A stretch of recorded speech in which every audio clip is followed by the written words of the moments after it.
mengaku bertumpah darah yang satu, tanah Indonesia. Dua, kami putra dan putri Indonesia mengaku berbangsa yang satu, bangsa Indonesia. Tiga, kami putra dan putri Indonesia menjunjung bahasa persatuan, bahasa Indonesia. Assalamualaikum warahmatullahi wabarakatuh. Saya Triwidianti Rasmayani Putri dari kelas 12 MIPA 4 ingin menjelaskan tentang sejarah Sumpah Pemuda. Sebelumnya, peranan pemuda dalam pergerakan nasional ini dimulai sejak berdirinya Budi Utomo, yaitu pada tanggal 20 Mei 1908. Organisasi ini hanya diikuti oleh para tetua. Oleh karena itu, peranan pemuda ingin menggolong kekuatannya untuk mencerminkan aktivitas para pemuda. Sejarah Sumpah Pemuda ini merupakan intisari keputusan dari pemuda-pemudi Indonesia atau dikenal sebagai Kongres Pemuda Pertama dan Kongres Pemuda Kedua. Kemudian dikenal dengan nama Sumpah Pemuda. Kongres Pemuda ke-1. Tujuan Kongres Pemuda ini yaitu yang pertama untuk membentuk Badan Sentral Organisasi Pemuda Indonesia. Yang kedua yaitu untuk memajukan paham persatuan Indonesia. Yang ketiga yaitu mempererat hubungan antara semua kumpulan pemuda kebangsaan. Kongres Pemuda ke-1 ini berlangsung di Jakarta pada tanggal 30 April sampai 2 Mei 1926. Dalam kongres tersebut membahas tentang masalah pentingnya persatuan bangsa bagi kemerdekaan Indonesia. Kongres Pemuda 1 ini tidak terlepas dari adanya Perhimpunan Indonesia tahun 1925. Di Indonesia telah didirikan Perhimpunan Pelajar Indonesia atau PPI, tetapi peresmiannya pada tahun 1926. Anggotanya terdiri dari pelajar-pelajar sekolah tinggi yang ada di Jakarta dan di Bandung. Kongres Pemuda ini dihadiri oleh wakil-wakil para pemuda di seluruh Indonesia, seperti Jong Java, Jong Sumatera Bon, Jong Ambon, Jong Batak Bon, pelajar Minahasa, Sakarbon.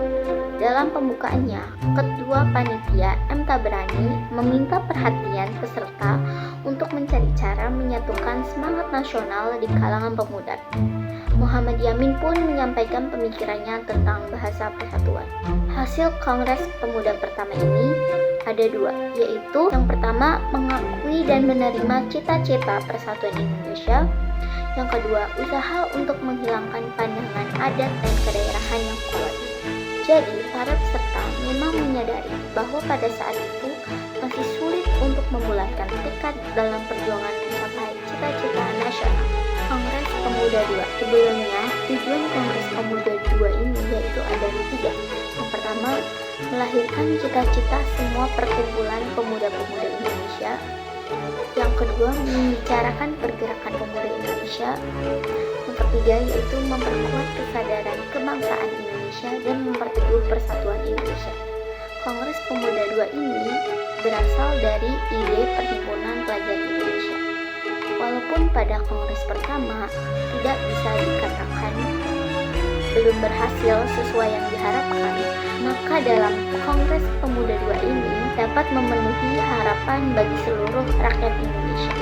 Namun, Kongres Pemuda ke-1 ini tidak dapat dikatakan sebagai gagal total karena telah berhasil meletakkan dasar-dasar persatuan.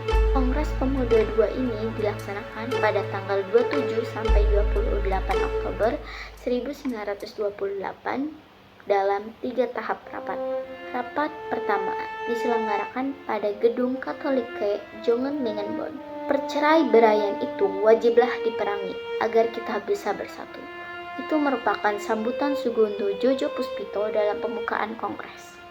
Rapat pertama yaitu malam hari Sabtu pada tanggal 27 Oktober 1928. Di Gedung Katolik Jongenlingenbon, Ketua Kongres Sugondo Jojo Puspito memberi sambutan. Ia berharap kongres ini dapat memperkuat semangat persatuan dalam sanubari para pemuda. Acara tersebut dilanjutkan oleh Muhammad Yamin tentang arti dan hubungan persatuan dengan pemuda. Menurutnya ada 5 faktor yang bisa memperkuat persatuan Indonesia, yaitu sejarah, bahasa, hukum adat, pendidikan, dan kemauan. Rapat kedua yaitu di Gedung OS Java Bioskop.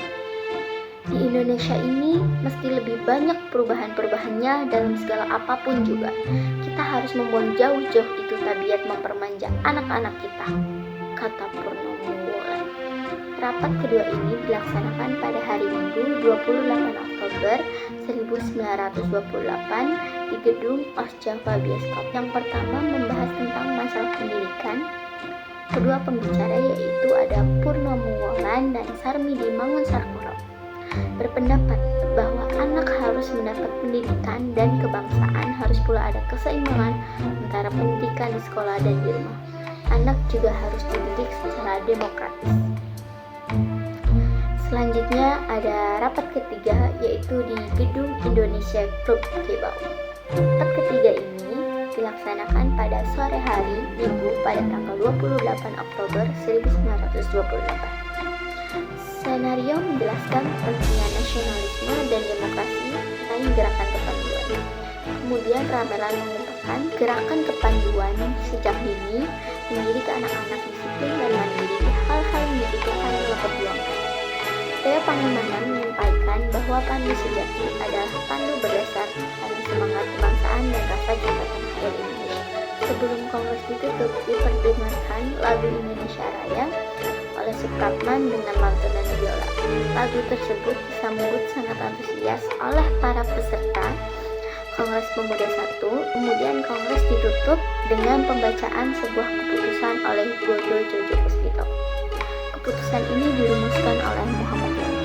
Keputusan Kongres Pemuda ini dibuka pada tanggal 27 sampai 28 Oktober 1928 di Jakarta. Sesudahnya mendengar pidato-pidato pembicaraan yang diadakan dalam kerapatan tadi, lalu menimbang segala isi-isi pidato dan pembicaraan ini, kerapatan lalu mengambil keputusan. Pertama, kami putra-putri Indonesia mengaku bertumpah darah. Yang satu, tanah Indonesia. Yang kedua, kami putra dan putri Indonesia mengaku berbangsa. Yang satu, bangsa Indonesia. Yang ketiga, kami putra dan putri Indonesia menjunjung bahasa persatuan bahasa Indonesia. Setelah mendengar putusan ini, kerapatan mengeluarkan keyakinan asas ini wajib dipakai oleh segala perkumpulan kebangsaan Indonesia. Mengeluarkan keyakinan persatuan Indonesia diperkuat dengan memperhatikan kemauan, sejarah, bahasa, hukum adat, dan kepanduan, dan mengeluarkan pengharapan supaya putusan ini disiarkan dalam segala surat kabar dan dibacakan di muka rapat perkumpulan-perkumpulan kita. Istilah Sumpah Pemuda melekat pada keputusan kongres ini. Makna yang terkandung adalah agar pemuda-pemudi Indonesia mencintai tanah air Indonesia, menjaga dan merawat persatuan kita sebagai sebuah bangsa, serta menjunjung penggunaan bahasa Indonesia dalam kehidupan sehari-hari.